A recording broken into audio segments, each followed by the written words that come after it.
And we are live for the 29th episode of the Bronx Bomber Battle podcast. I'm your host, Matt, Luz, Luigi, and tonight I'm with Andrew. What's up, man? I'm with G. What's up? How you guys doing tonight? How you guys doing? Good. Coming off a sweep, so it can't be too bad. Definitely a lot better than we were last week, right? It's talk about a 180 and just the mood and just the vibes around all things Yankees these last few games. We're gonna dive into the sweep that happened, the 3-game sweep, including the home run derby that happened Sunday. I mean, like you couldn't. I mean, after 2 kind of stressful games, the first 2 games in the series, that third game was just wow. It was just an absolute shit show for everyone involved except for the Yankees, right? I mean, you had the Orioles they had I think one of their pitchers had 2 hits at the plate today. It was just one of those wacky games. And hey, the Yankees, I don't think they suck, guys. Right? Like I don't think the Yankees. I think they're actually going to be all right. But we're going to dive all into that. But I just wanted to plug the blog before we dove into the recaps. We've had a lot of good pieces coming out. We're going to have some, as the season picks up, have some more opinion pieces coming out. So make sure to go check out the blog, Bronx Bomber Ball. But guys, let's get into these games. I mean, just first of all, let's just talk about how big that Thursday night game was. I mean, because look, let's just remember. I know it seems like a long time ago. Most people are going to be listening to this on Monday. That game Thursday feels so long ago. Like, and the way it started very bad. It looked like we were about to head to 2-5 very quickly. I mean, that first inning with Paxton, just wild pitch, a balk, leadoff home run. I mean, it doesn't get much worse of a first inning, but this team just somehow just found a way. They got a big performance from Glaber, and they got that win Thursday, and that really propelled them through the weekend. So Andrew, what was your favorite part of this series? I'm just going to ask you right before we completely dive into the 3 games. What was your favorite moment from this weekend? I'm torn. Obviously, the biggest moment I think was Clint's home run last night, especially after the bullpen mismanagement, which we'll get into. For Clint to bring the team back from the edge of defeat there, I think was big. But my favorite moment from the week is it's going to fly under the radar, but the Yankees are down. What was it? I think like 4-1 at the time, and Gary Sanchez hit a home run on Thursday. Seemed harmless at the time, solo home run, whatnot. But that started the rally that ended up being, the go-ahead inning. I think he hit a solo home run to make it 4-2. Bird and LeMahieu get singles before Glaber hit the game-winning home run. At that moment, I think gets passed over, but that started a lot of the momentum for the whole weekend. Didn't the whole rally take place with 2 outs? Yeah. Mm-hmm. Yep, it did. It absolutely did. Yeah, so let's just go into that game. Gee, I didn't even ask you. What was your favorite moment from the weekend? I'm kind of torn between the Glaber 3-run home run from Thursday and the Clint home run yesterday, and only because I feel like they're kind of similar, but I think maybe I'll go with the Glaber home run because, like you said, they came out Thursday and it was looking like it was more of the same, right? They were playing sloppy. They were down really early in the game, and that home run by Glaber, I feel like just was like a huge watershed, like sigh of relief kind of moment. And they closed out that one, and then the Clint home run, the bullpen stuff Saturday, and Clint did the same sort of thing. So, but I'm going to go with that Glaber home run because I feel like it kind of just let them like take a deep breath and reset and remind themselves that the Orioles are supposed to be a pretty bad team this year. Yeah. For me, honestly, it's easily the Glaber home run because first of all, that was obviously.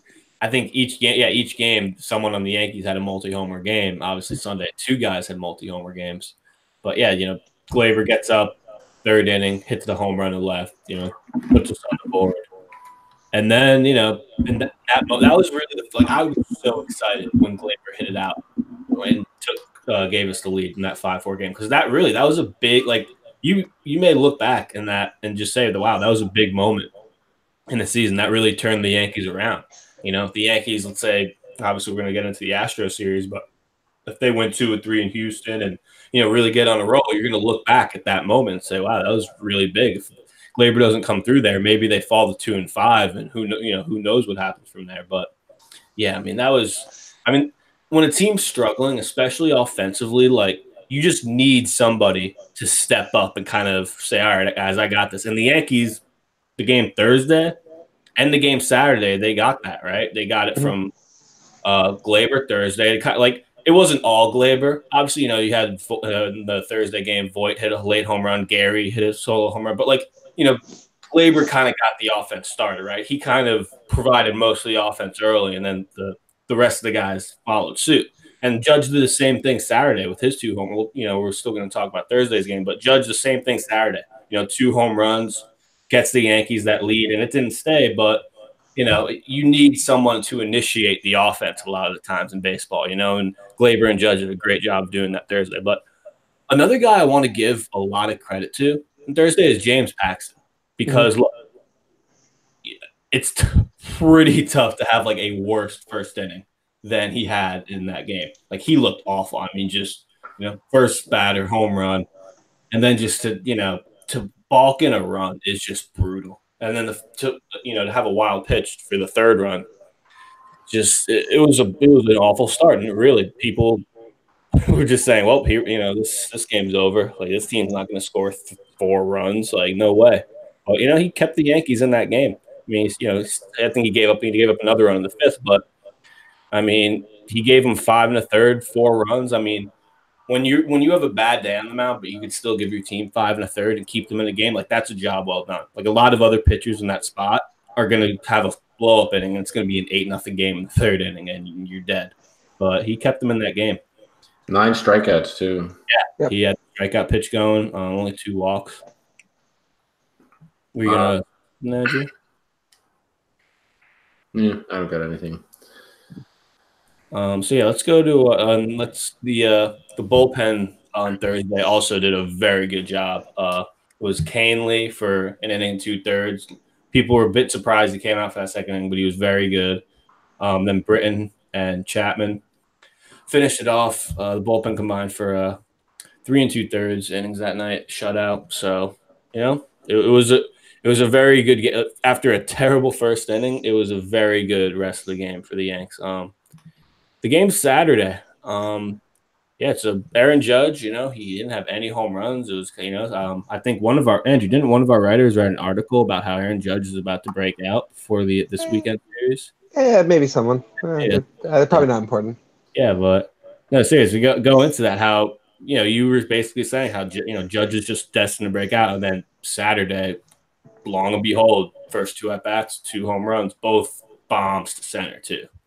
Yeah, I'll tell you the inspiration for me even thinking about a piece like that is I was watching the post-game interview on Thursday, and they're asking Judge struck out 4 times in that game, and he had a miserable game. So they were the reporters were asking him post-game, how does it feel to know that you struggle but your teammates picked you up? What's going on? There was a question at the end. I think it might have been Brandon Cootie of NJ.com asked him what's going on? How do you feel? And he said something that really spoke to me. He said I'm seeing pitches that I know I should be doing damage with, and I'm not. I'm just missing it. But I feel locked in right now. I feel good. I wasn't hitting well in spring. I still feel locked in now. So I got to thinking what's going on? So dug into the stats Friday afternoon, pulled up everything on my piece. Credit to Fangraphs for all the stats, but I looked at batted ball stats, specifically exit velocity, batting average on balls in play, and hard hit contact ratio. And I noticed that he had an abnormally high ground ball ratio. He was in a bunch of ground ball singles up the middle and to the right side. His rocket single in his first at bat opening day, that kind of thing. He was doing that a lot in the first homestand. So his ground ball rate was high, but his hard hit contact was also really high. And stuff like that tells me that he's, obviously not hitting the ball 100% of the time. He's striking out a ton, but when he's making contact, he's making solid contact. and he's doing some damage. So all it takes is getting a little air under the ball, and the home runs will come. And lo and behold, I was at the dinner last night, Saturday night, and when I saw he had a home run in his first at bat, I just laughed. Like, I mean, I couldn't possibly have expected that I write this piece, and in the first at bat after I post that he goes deep and then backs up in a second. But the stats kind of just showed that he's still locked in. He's making hard contact, and the combination of his medium contact and hard contact, I think it was like over 90%. So like in almost every single one of his bats, he's teeing the ball up. So I think he's ready to continue this. I mean, they're going to go to Houston and they come back home. I mean, I wouldn't be surprised if he starts getting a nice home run tear here.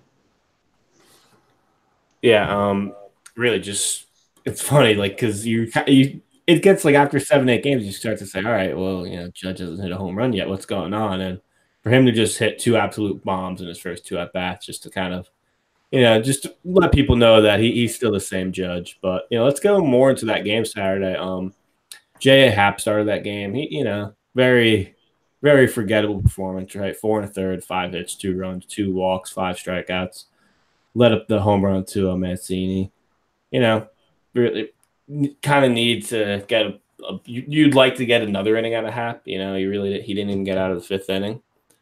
But yeah, I mean the big thing about this was a very like sloppy game. Wasn't a clean game. It was a very frustrating game towards the end. So basically the situation was the Yankees were up 3-2 going into the bottom of the 7th, and Holder pitched the 6th, right?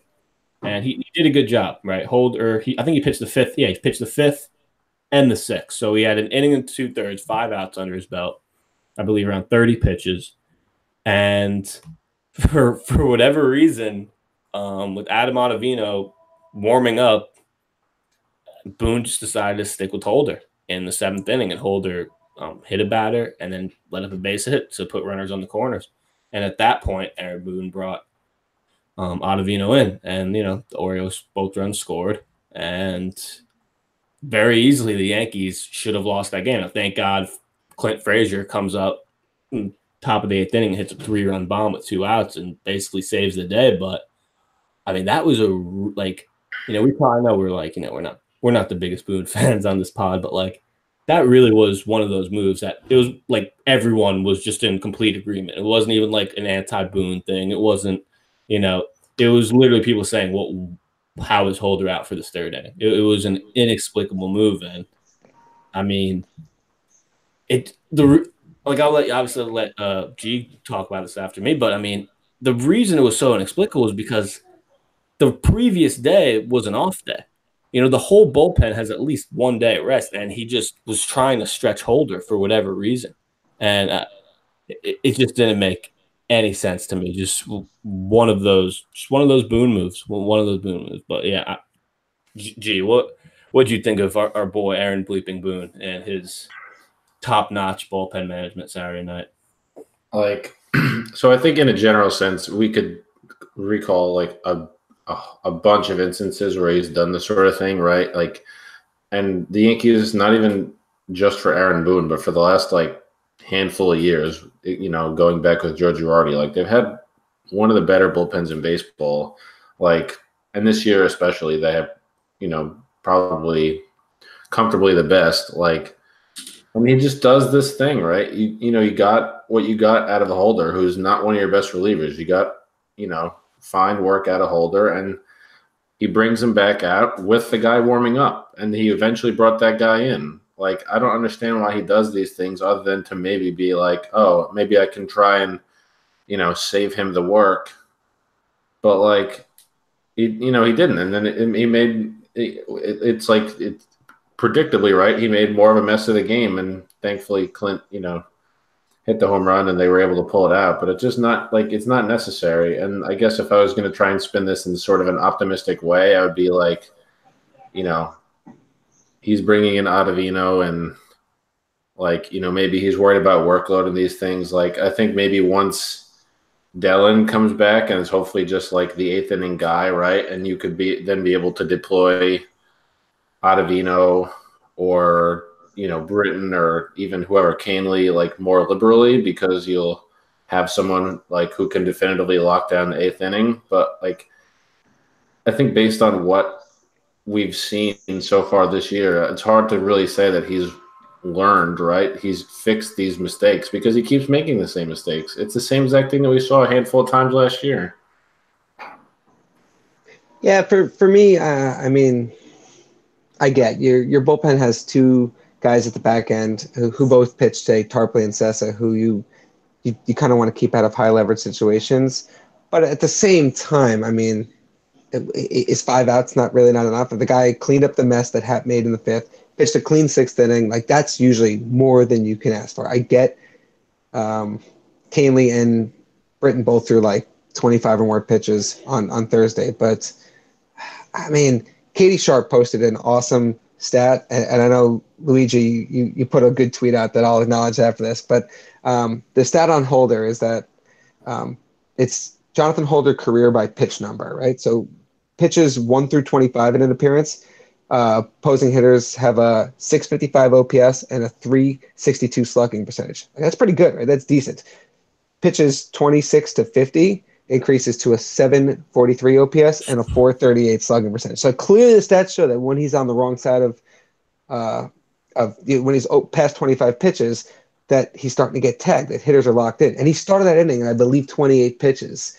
So Luigi, you put out a great tweet right after Katie posted this that there's this whole conspiracy on Twitter that there's these analytical nerds in the dugout controlling Boone, that he's a puppet. He's like if there's analytical nerds, wouldn't they point right to that stat and tell him to get him the hell out of there? That is 100% on Boone for not acknowledging the fact that the guy did his job. And we talked about it last week on the pod. Like, he does this, he tries to steal outs, and there's no need for that. He got 5 outs, he did his job, get him out, get the next guy in there. You had Ottavino warmed up, ready to go. Let's get this win. Yeah, I mean, just like the crazy thing is, you had a day off the previous day, so like everyone in the bullpen has at least 1 day of rest. Like, even if guys like if you had a guy who had thrown 30 pitches on Thursday, it's like you could still use him if you need him for an inning. Yeah, but here's the thing: like Ottavino would have thrown the same amount of pitches that he threw in that appearance had he just started the inning clean, because he doesn't come in with 2 men on base. I mean, he was lights out up until that point, and he didn't even get hit hard. He gave up a ground ball. I believe he got a strikeout, and then he had a sac fly, which was a moderately hard hit ball to the outfield that was caught. If he starts that inning clean, I mean, it could just be 1, 2, 3, 12 pitches, and he's out of there, and nothing changes. Yeah, not bringing Ottavino in that 7th inning was just really was baffling. But man, credit to Clint Frazier. Like, obviously, his big weekend started Saturday night, but he continued it into Sunday. But that was just a really big home run for him. Like, he probably knows that he'll be back. I mean, if he keeps hitting home runs, he won't be back in AAA. But he probably knows that he'll be back in AAA. The next month or so. He's got to, make the most out of his time up here, because, if he keeps hitting home runs, he keeps getting timely hits. Like, we could use that bat in the lineup. Like, dude's got serious potential. And really, like, you talk about just like, he saved Boone, it's like, he kind of just almost forgot about that, like, that screw up by Boone. Cause it was like, all right, well, Clint, 3-run homer, like, we win the game, like, whatever, win's a win. Like, that's really how you felt after that Saturday night game, was just, all right, a win's a win. Like, the Yankees were very lucky to win that game, but shit, like, I'm not in the business of caring how we get wins, as long as it's a win. Like, especially after a 2-4 start, you can't be greedy with how you get wins. Yeah, I mean, I'm a little bit of a process over results in some ways. Like, so if Boone's going to keep making mistakes like this, I'm going to be absolutely.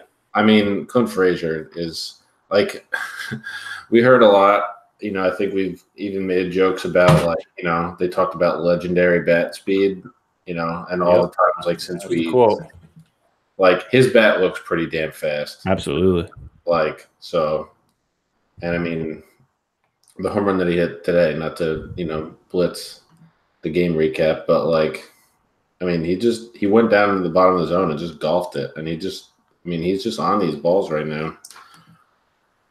Absolutely. So let's go into Sunday's game. This was the home run derby. You know, we're titling this episode like the Baltimore home run derby. I mean, really, the whole weekend was a home run derby, but I mean, man, Sunday the Yankees just absolutely exploded. I first want to shout out Domingo Herman because I mean through two starts this year. I mean he's just looked phenomenal. I mean I think he was perfect through 4 1/3 today, and I think he had the no going through 5 1/3. I mean he was just on point. I mean in the first start he was shutting it down, but he was still walking a good amount of guys. This start 6 innings, only 2 walks, only two hits as well. So he's been on point. I mean if he could.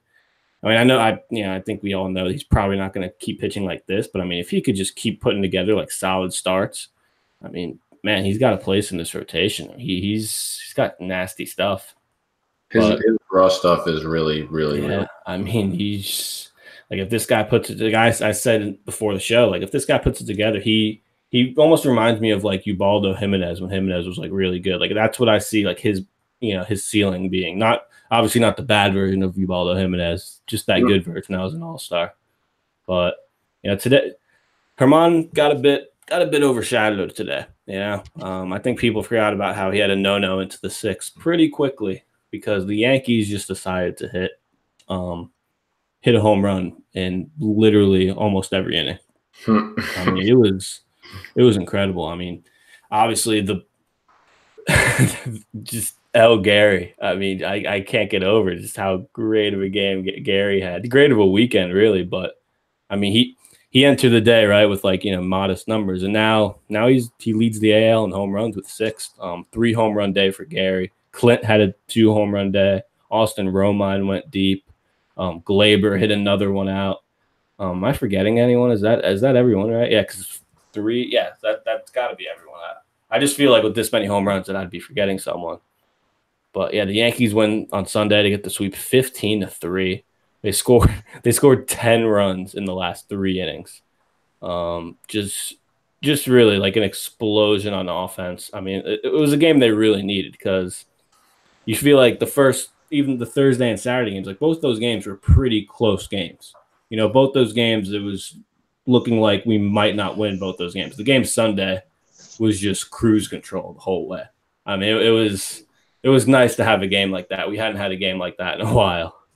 Yeah, this is the kind of win that we were excited about all winter. Thinking about like, oh, this team has so much offensive firepower. I think they have enough starting pitching. Like a game where you just get up early and just coast the rest of the way and just home run derby. Like this is what we were so excited about. These are the fun games where you just let your guard down. There's no stress. You just enjoy the ride.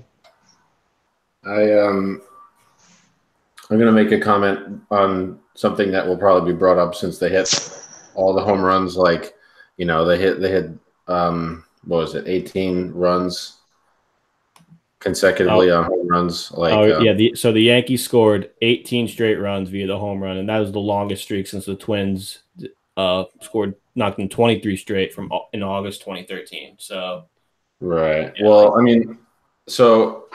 some people will probably be like, oh, too many home runs or this and that. But the thing that I'm not bothered by the fact that they scored all these runs by home runs is that they were all just like barreled, like they were crushed. Like Gary, the home run that Andrew mentioned on Thursday was an absolute line drive over the dead center field wall. And the first home run, at least that he hit today, was a line drive over the left field wall. Like they were crushing these balls. So it's not like, they were just like, Yankee Stadium cheapies. They're getting lucky. They're sneaking out these wins. Like they came through Baltimore this weekend and just crushed the ball all weekend. Right. And to go off that, I mean, you have the people who are like, oh, why can't they just get a single or a double with men on base? I mean, if they're not teed up the ball as well as they do, like maybe Clint's home run last night is, if he doesn't get, the barrel on the ball, it's like a double on the gap. Like, are people happy about that? Like, I get that they only score via home run, but I mean, isn't a home run better than a double in any scenario? Like,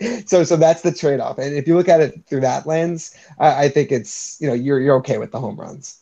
Mm-hmm. Mm-hmm. Yeah, I mean, This really, it was funny because like, obviously I was saying like these guys are just swinging on the last pod. I was saying these guys are just swinging for the fences. Like, what are they doing? And now this weekend they were clearly swinging for the fences, and it was look, it's gonna work a lot of times, but when you have that mentality all the times, and for example, we're obviously gonna get into the Houston preview, but when you run into much better teams than the Orioles, like it's gonna come back and bite you. I think we saw with against friggin' Matthew Boyd against the Tigers. When we almost what was that the franchise record for strikeouts in 9 innings? Yeah, I forgot. 18. Yeah.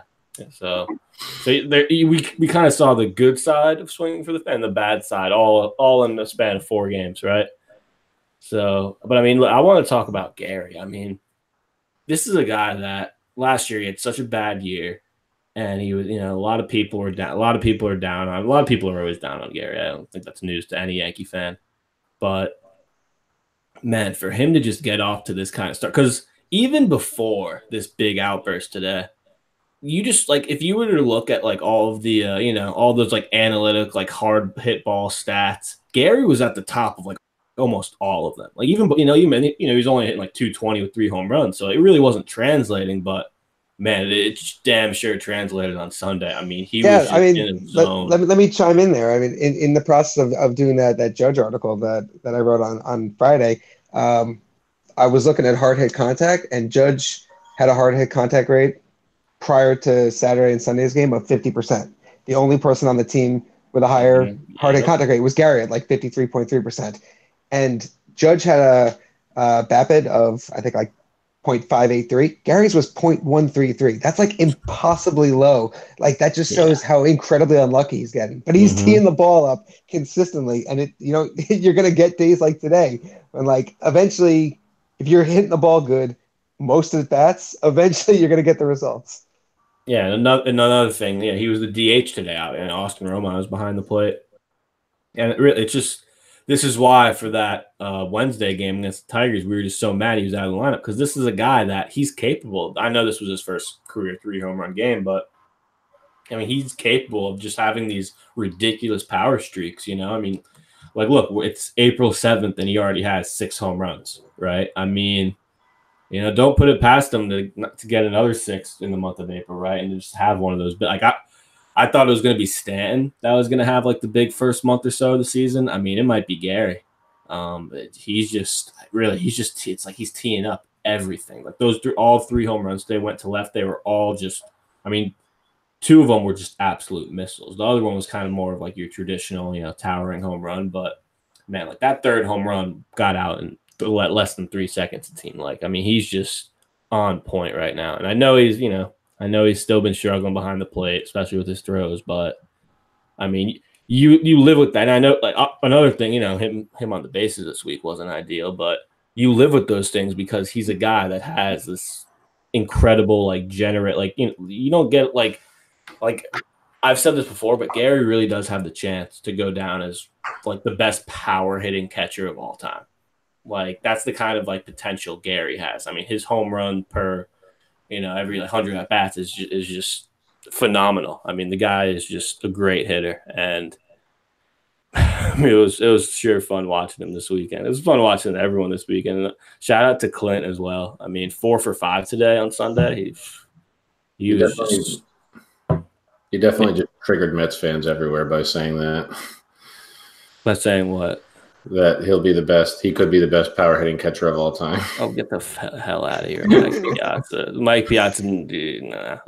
I'm insulted. I mean, like in terms of like Gary's raw power is, I mean, it's phenomenal. Like Mike Piazza wasn't hitting the ball like Gary was, Right. It's not like he said that Gary Sanchez will be a better player. Yeah, exactly. At the end of his career than Mike Piazza. He has the potential to be the most prolific power hitting actually, catcher. I'm going to go defensive too. No, I'm just kidding. No. And you lost it. It's really not like and you're invalidated. It's really not a bad comp because Mike Piazza was pretty bad defensively too. But I think Gary is just a really he's just an easy target, right? He's not the most vocal guy, so like, he's not out here being like lay off me or anything like that. He's just like he's quiet. He goes up there and he takes his cuts no matter what the results are. But like, I mean, I wrote based on some quotes in my like preview of the infielders that I did that there was a lot of optimism, like for how he'd come into camp and what they were seeing from him. So I mean, it's pretty great, and I mean he's such a good dude. Like it's just good to see him, tear the cover off the ball again. I think G pointed this out. Gary's Instagram story after the game was just a picture of him, kind of smiling in his helmet and with ice cubes. Today was a good day, playing in the background. Pretty great from El Gary, because today was a good day for him. That was the first 3-homer, 6 RBI game for a Yankee since A-Rod did it in 2005. It's a damn long time ago. Yeah, something. A-Rod had a pretty good year that year. If you consider winning the MVP a decent year, I think that's another note about Sunday's game. That was Brian Cashman's 2000th win as a GM. What a way to go! All right, seriously, fireworks. Right. After just as Yankee Twitter was ready to fire it Wednesday, was just ready to strip him of his duties as GM on Wednesday. But I mean, really, just what it's. I mean, look. A lot of Yankee Twitter will be right back to their old pessimistic ways if we, don't have a good series against the Astros. But I mean, you go from the offensive fireworks of the last 2 games to we're going to face Justin Verlander tomorrow. Like, offense isn't going to be easy. Like, we have to prepare for that. Yeah. So before we move on to talking about looking ahead, if you had to pick, I'll start with you, G. If you had to pick one MVP of the weekend of this 3-game series, who would it be? I'd probably pick Clint Frazier. Yeah, he definitely deserves it. Yeah, I mean, he had a 4-hit game today, which was really cool. The 2 home runs are obviously, notable, but I think I mean, you could get a sense of his excitement for being here after he had the rough year, with all the concussion stuff last year. So I think. I mean, they've had so many young guys coming through the last couple of years, but I mean, I think that youthful energy is good to keep in. And I mean, the home run for, on Saturday was just absolutely huge. And then he came right back and did it again when, early in the game when, not like they were losing, but when the story of the game is still really to be written. And he came right out, just jumped right on him again and set the tone. And, I mean, actually, Michael Kay made a note of this during the game, how Aaron Judge had commented, we can't be satisfied with, taking the first 2 games and just coasting to a win. He really wanted to step on people's throats and, get sweeps this year. So I think that was just, I guess that's a more of a team thing. But I just tip my cap to Clint Frazier because he was just on it this weekend. He was just tearing the cover off the ball.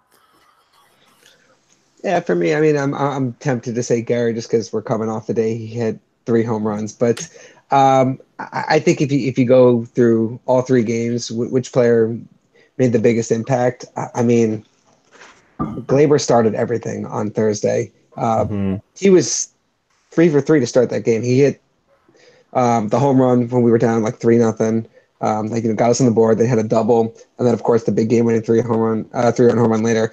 And then, of course, started the scoring again in today's game. I think the team, especially coming off the 18 strikeout game, the loss to Detroit the day before, really needed a big clutch moment like that. And of course, Clint was able to. Yeah, and good on Clint for repeating the feat last night. But if Gleyber doesn't hit that home run on Thursday, I mean, we're looking at 2-5 probably, and then. Who the hell knows what happens the next 2 games after that. I have to say that his impact in that first game really set the tone for the entire series. Yeah, because if you look at like I said, Sunday was obviously just a bloodbath, right? But Thursday and Saturday, they were close games. And basically, you can look at Thursday and kind of, look at 2 guys got a big 3-run home. Both, by the way, Thursday, I think Gleyber's 3-run homer that gave the Yankees the lead was with a 1-2 count, and Saturday Clint's homer was with the 2-2 count, and both were at 2 outs. So it wasn't just first and second, second and third, nobody out, a situation where you could just put the ball in play and you're going to get a run home. And these were high leverage situations, and both guys came through in big ways. I mean, it's great to see after the Yankees were just so bad with runners in scoring position the first few games of the year. There's Coley Harvey tweeted out a good stat about like the first, like what the Yankees, Yankees running runners in scoring position, like first 5 games in the year and then the last few games. I mean, they were just, and look, most of the hits with runners in scoring position were home runs, but I mean, yep, home runs with runners in scoring position, Andrew. I think those are pretty good usually, right?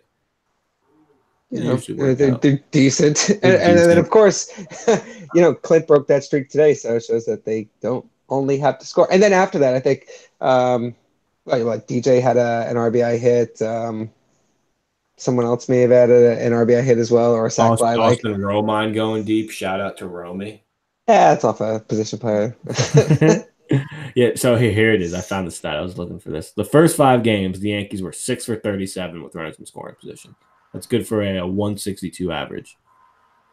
And the last 3, and this was before Sunday's game. So in the games, Wednesday, Thursday, and Saturday, they were 7 of 18 with 4 homers, 12 RBIs, and over 1,000 OPS. So, I mean, nice turnaround, right?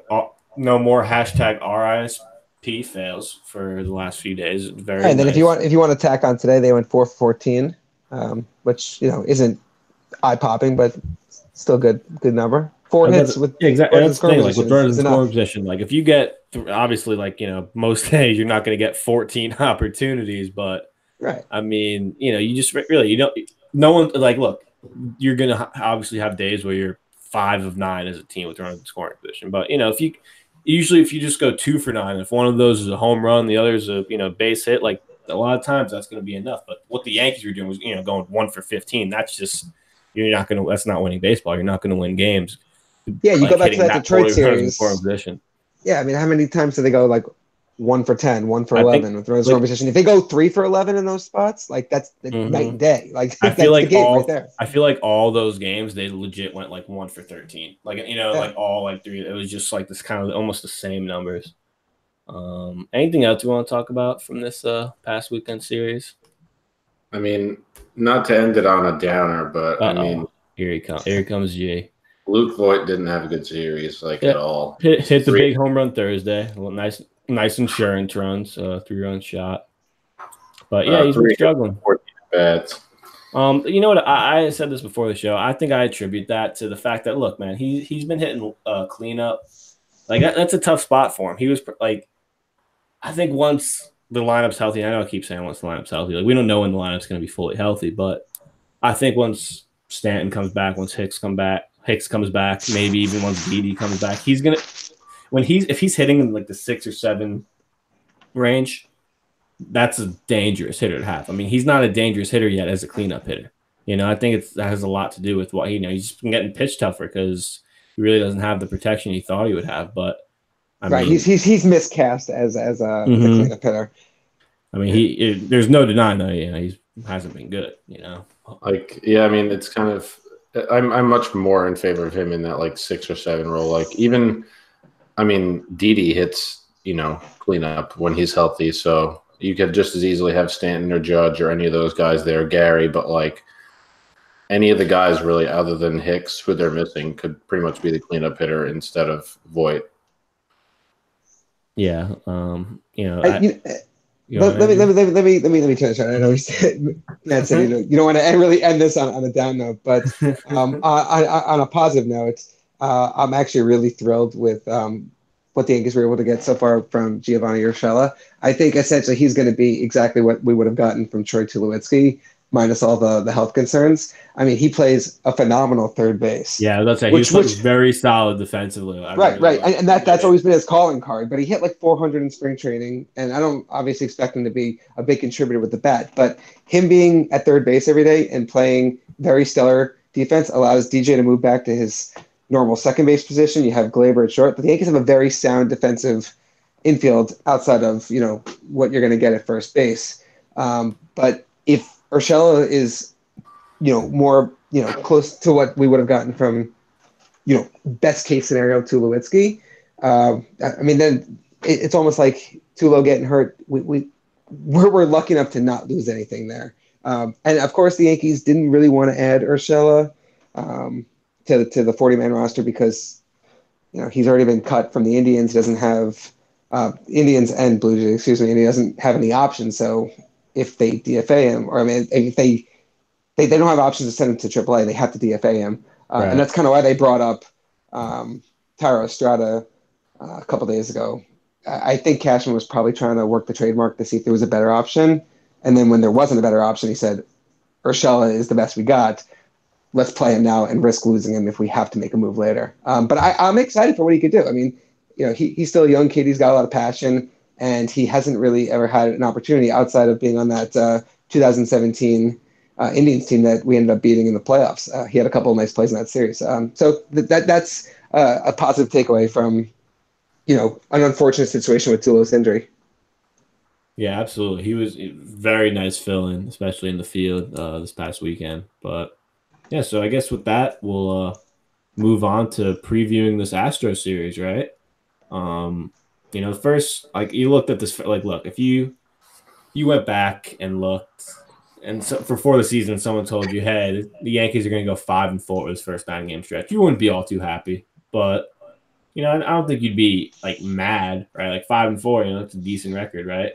Yeah, how about if someone tells you they're going to go 5-4 and they're going to lose 1/3 of their opening day starting lineup? Yeah, I was about to say that's the wrinkle that you Right. hear. But I mean, look, this is really like the first big series of the year, right? I mean, every series is important. Every game means the same. But, I mean, when you face a team like the Astros, like these games are going to feel like playoff games. Like they did last year in Houston. I think it's going to be like the same type of feel this year.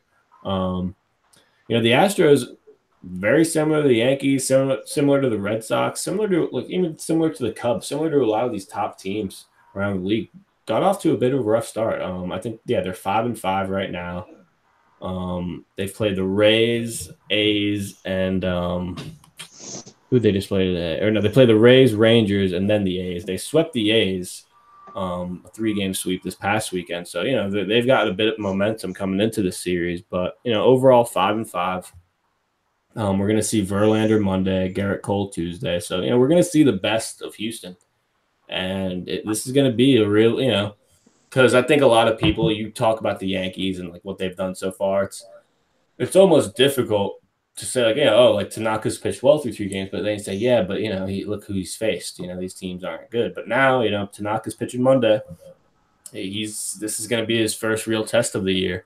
Man, I'm really excited. The Monday and Tuesday games, by the way, are both on ESPN. I know most people that want to hear the Yes broadcast are still just going to watch it on Yes because those ESPN weekday announcing crews could just be brutal. I mean, I have no idea who's going to be in the booth, but I can imagine they'll be talking about anything other than the game around like the 6th inning. So not looking forward to that, but. Yeah, how are you feeling going into this Houston series? Because like I said, this is the first playoff team from last year you're facing this season, right?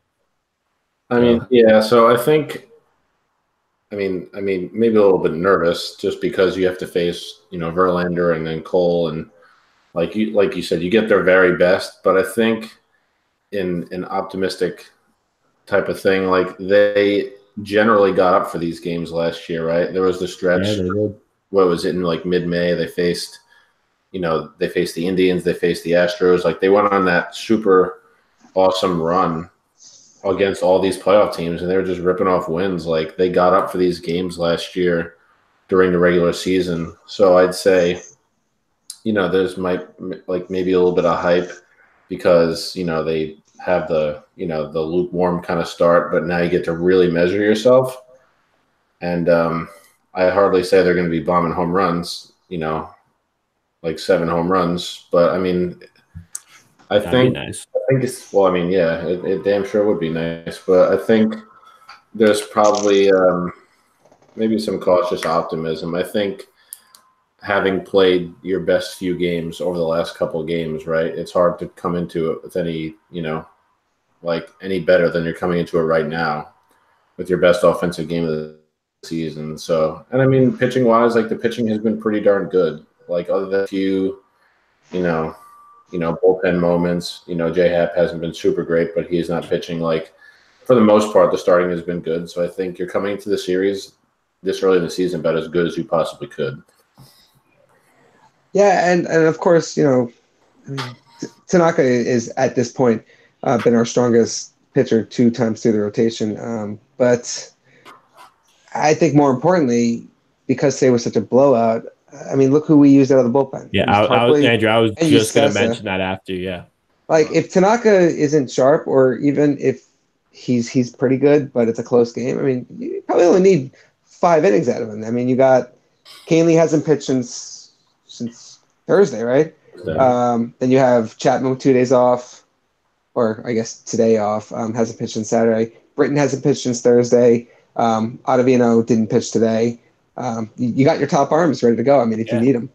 Yeah, no, that's the moment. I think the moment Gary hit that second home run, that's what immediately came into my mind. Like, all right, let's get maybe a couple more on the board, so we could just go with guys like Tarpley and Sessa. That way, we have a fully rested bullpen headed into that Houston series. Because, like I said, like those are gonna have like those playoff game feels. Like you might not see Tarpley or Sessa until maybe like Wednesday, because it's gonna be a series where hopefully, I mean, you never know with Boone, but hopefully that.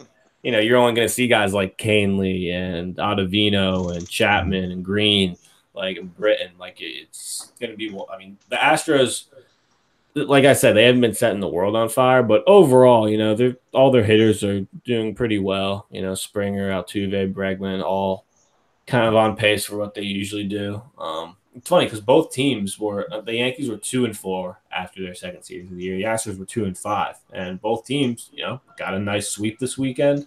Astros did it at home, Yankees did it on the road, and right back in business. Because speaking of running, speaking of being terrible with runners in scoring position, I think I read a stat with the Astros like a few days ago. They were like at one point they started off the season, I believe, like 4 of 44 with runners in scoring position. So like you talk, like people just think like the Yankees are the only team that just has these like these just terrible issues with hitting with runners in scoring position. Like it happens to a lot of teams. A lot of times it's contagious too. Like when it just comes a thing where like, oh, here's runner in second, third, now I got to hit. It's just almost what hurts the Yankees is that they're, the whole situation is accentuated by the fact that they are expected to hit a lot of home runs. Obviously, the Astros hit a ton of home runs too, but they were like third or fourth in the American League last year, whereas we were number one. They didn't break the record for home runs. Right. The Astros are a team that are expected to be able to manufacture runs a little better, and if they're not hit with runners in scoring position, they're just in a slump. Whereas when the Yankees are doing it, the lazy cliche is just, they're just swinging for the fences. Like, that's all they do, which may be correct. But, I mean, it's a product of the identity of the team. Usually it is a lazy cliche, but after that Tiger series, it was so obvious. Yeah. It was 18 strikeouts. I was like, I wonder why they struck out 18 times against Matthew Boyd. It didn't help that they were down 1-2 or 0-2 in every at bat. And admittedly, they controlled – early in the count a little better in the Baltimore series. You could just say he's, worse pitching, but that's important as well. Taking pitches early and not just falling behind 0-2, because then you're dead. Yeah. So they face the same pitchers. The opening series against Baltimore, right? I think they just, not taking pitches just for the sake of taking pitches, right? Whatever their like tweak in the approach was, they faced the same pitchers and they just did better. Yeah, because I think that's the Yankees are a team that as a team they're very it's very important to them to work the pitcher and work the count and make the pitcher throw a lot of pitches. But hey, man, there's times when I'm like, look, dude, even if it's early in the count, if you get a good pitch to hit, swing at it. Like even Judge so often will he's been getting the Orioles all weekend. Were just first pitch of the at bat, they were giving him just good pitches to hit. 95 right down the middle. Yeah. 95 right, and he's just not swinging at it. I'm like, Judge, you gotta hack at that every once in a while, man. Like I get you don't want to just swing at the first pitch and having it. Like I get you want to have an at bat, you want to make the pitcher work, but man, when you're a guy like Judge and you have the type of power he has, I mean, you get 94 right there in the zone first pitch, like. That ball should be gone a lot of the time, Like we know he's capable of it, and he has also another thing with Judge. You see how he kind of he was doing that whole thing with 2 strikes during spring training, like not really lifting. Like he kind of went away from that Saturday, and he hit 2 home runs. So I don't know. Very interesting. I mean, it's not a bad club to have in the bag, I guess, based on No, absolutely not.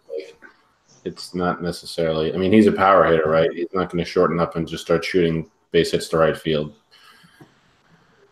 every day. Yeah. So like we said, the Yankees, they're going to face the 2 best Astro pitchers, right? Verlander's going on Monday, Cole on Tuesday.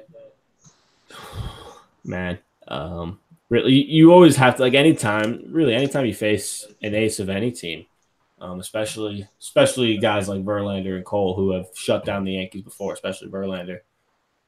You have to go in like with a certain mindset if you're like the Yankee lineup, because look, if they're hacking like they were Wednesday against Matthew Boyd, they might break their own record, kind of like when last year when Stanton struck out like 4 or 5 times in the same week. Like, you could easily, like, Garrett Cole and Justin Verlander can easily have 12 plus strikeout game any night when they're on. They're just those types of pitchers. So I mean, yeah, Verlander's obviously been one of the best pitchers in baseball for a good while now, but he's just been brutal on the Yankees over the years. Mm-hmm. Yeah, a lot of shutdown starts. I mean, to be fair, there have been many starts where the Yankees have hit Verlander hard, but I mean, just kind of tough to get those playoff memories from 2017 out of your head with Verlander. He was just filthy, and I mean, look, he is getting up there in age. He hasn't been great in his first 2 starts. He's been solid, but nothing flashy. But I mean, so I wanted to mention this about because Tanaka's going Monday. Tanaka, he's been keeping the ball in the yard so far, and I know it's only through 2 starts, but I think that's something to keep an eye on, because that's always been Tanaka's problem, right? Is like last year was a perfect example. Like, he had such good numbers all around, but his ERA was still 3.75, and it was because he just gives up so many home runs, and that's just it's going to bring your ERA up. Yeah, and few teams have been able to hit as many home runs off him as the Astros. You have a guy like Springer. I believe Correa is still injured, right? No one mentioned Derek Jeter, Dave.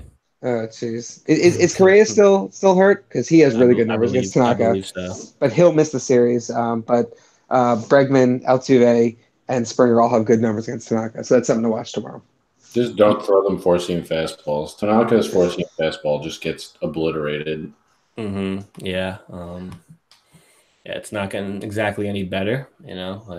Those numbers. Like, if you look at Fangraphs, look at those numbers. It's pretty brutal. But yeah, Tanaka through 12 1/3 innings this year has not allowed a home run. That obviously that could very easily change tomorrow night. But I think that's just so important for him. I mean, he's given up. I mean, obviously in 2014 when he only threw 136 innings, he only got 15 home runs. But I mean, the last 4 years, he's given up 22 or more home runs each year, including that 35 homer year in 2017. So, and Houston, Minute Maid's a pretty hitter-friendly ballpark. So, yeah, with a pretty hitter-friendly lineup in the Astros, one of the best lineups, maybe the best lineup the Yankees will see all year. But yeah, guys, do we have anything else we want to talk? Oh, I wanted to mention that CeCe had a nice little rehab start today. I believe down in Tampa. His numbers were 4 2/3, 1 hit, 1 run, 1 walk, 6 strikeouts, 62 pitches, 40 strikes. Yeah, that was with the Tampa Tarpon. So hopefully we get the big man back on the mound next week or so. And the Yankees said they're targeting next weekend against the White Sox, I believe it is, for his return start. Mm-hmm. All right, so can't wait to get those 5-inning, 1-run outings out of CeCe. Those, it's just like that's literally been CeCe over the last 3 years. It's like, all right, well, CeCe just gave us 5 innings, a 1-run ball. We're up 3-1. Like, good shit, CeCe. Like, you're still out here. Yeah, look, he's not going to go 7-8 innings anymore. Yeah, but exactly. I mean, the bullpen we have, even though he did a few times. He did a few times last year, I think, which was like just so surprising. But yeah, most of the time he's going to be 4 or 5 innings. But I mean, that's out of your 5 guy, a guy like him, that's more than you could ask. I mean, he's been so solid the last few years. Hopefully, and think about how many teams are bullpenning now. If the Yankees go from, an opener, kind of like how the Red Sox did with Hector Velasquez today, If your opener, quote unquote, is CC Sabathia going 4 or 5 innings as opposed to a guy, like a CC going 2 or 3 innings, it's a big difference. Takes a lot more stress off your bullpen. Like, or like a Luis Sessa going like your first 2 or 3 innings, like right. Those are the types of pitchers that a lot of times start openers. And I think it's not like a really tangible thing, but I think CC is such a great leader. I think they just love having him. Like I think that'll be, a really good thing for everyone to just have him back in the clubhouse. Yeah, absolutely. Also, wanted to mention this. Man, Chris Davis is just so like I almost feel bad like talking about it because like it's just unbelievable. Like having to watch that guy's at bats this weekend. Like holy shit. Like I think Michael K and like Kenny were saying, I forget like either one of the first 2 games, like either not for nothing. He's not even like trying to make any adjustments. Like you want to talk about swinging for the fences, like that dude is just like he has one swing up there. Like how like in MLB The Show you could just put there's like contact swing and then there's power swing. He is just jamming power swing every time he swings the bat. It's like, dude, shorten up and like make contact. Maybe you'll get a base hit, dude. You're 0 for your last 44. I think that's the record. He's because dating back to last season, he's 0 for 44. Hasn't gotten a hit this season. He's closing in on the mark, so he's not there yet. But he's like within, I think, like 5 at bats or something. Yeah, but to his own credit, I mean, he definitely gave us a huge scare last night with that hit off. Oh yeah, I mean, like you and I were talking about it, Andrew. Like I thought that was a double down the line. I thought that was a bases clear double. That was just like or just take the lead. Like you just knew every time Chris Davis got up this weekend in like a big spot, you're like, ah, shit, here it is. Here he's gonna get this hit, and it's gonna be a big hit, and it's just gonna be on Sports Center, and I'm just gonna be so mad about it because it's gonna cost us the game. But it never happened. To be honest, in Sunday's game, I think he got up in like the 9th inning in the bottom of that with like a 1 out, and I'm like, come on, just get a hit. Like, just get a home run. It's 15-3. Like, just come on, get a friggin' hit. We're all rooting for you. Like, I don't even give it. Like, come on, man. But he just couldn't get it. I really hope he gets. Because look, like, there's a certain point where it's like the guy, like, he shows up every day, works over. It's just like, as a player on that team, like, you got to be saying to yourself, like, oh my, this guy's brutal. Like, this guy's like literally an automatic. Like, he's the definition of an automatic out.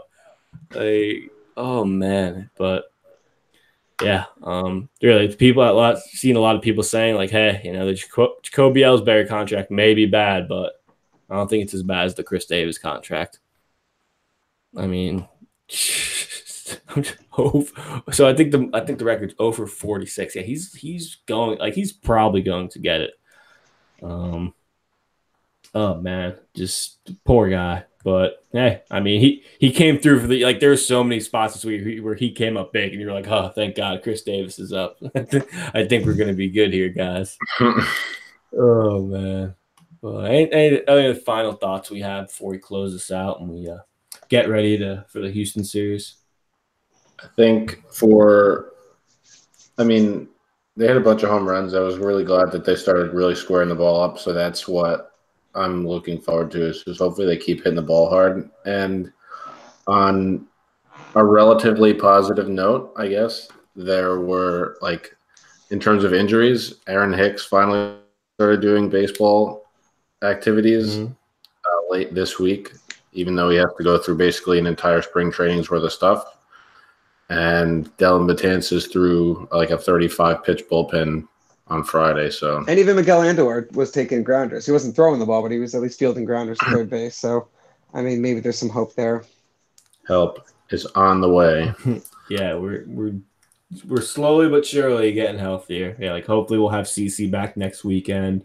Hopefully we'll have Betances back maybe this weekend, maybe next week for Boston.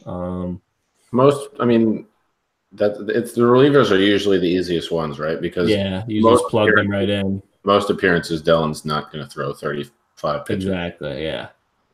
He's going to face what they said was that he's going to face hitters early this week. So as long as one of those hitters isn't Tyler Wade, I think we're good. Dellin Betances faces Tyler Wade in a simulated game 5 times, 5 strikeouts. It's like, well, like that's not going to help Dallin. Well, let's get him an actual hitter up there. Tyler Wade, God bless him. Yeah, man, that's Tyler Wade's right up there with guys. I think AC said, and one of our members of BBB said, like, yeah, Tyler Wade, man, this guy's just I don't know, like I think it looks like like you see a guy like Clint coming up, getting 3 home runs in 2 games, like. I'm not saying that Tyler Wade needs to get 3 home runs in 2 games to fit in, but like he just needs to do something, man. He just needs to somehow find a spot. Like I feel bad. Find his niche on his team because he really hasn't shown much. I feel bad for the guy. I mean, he had 12 at bats. Like he can really field and he can really run, but he just can't hit worth a lick, man. It's just not good. Like, yeah, well, the Yankees. It's early in the season, but they get their first series win of the year in Baltimore. The bats just I mean, look, 7 home runs in a road game. I think they said that. I think the Yes broadcast said that was the most home runs in a road game the Yankees had since like the '60s. So I mean, this somewhat historic off numbers posted this weekend. Pretty much they were just literally living and dying by the home run. 18 straight runs scored via the home run. But it was a fun series, fun weekend. We're on to Houston. That'll be it for this episode. The Yankees. I mean, some fun games this weekend, right? I think why we were so mad those first 6 games is because those games just sucked, right? It was like 1-1 all the way throughout, and then they would just blow it late. There was just no excitement in those games. These games were exciting. They had high leverage moments, come from behind wins. There some exciting baseball this weekend. It was great to see. So, any final thoughts, guys? They started to play some really good baseball, and now you get to kind of ratchet it up and play against what we expect to be a legitimately good team. So it's it's the next step, and they got their wins. They got,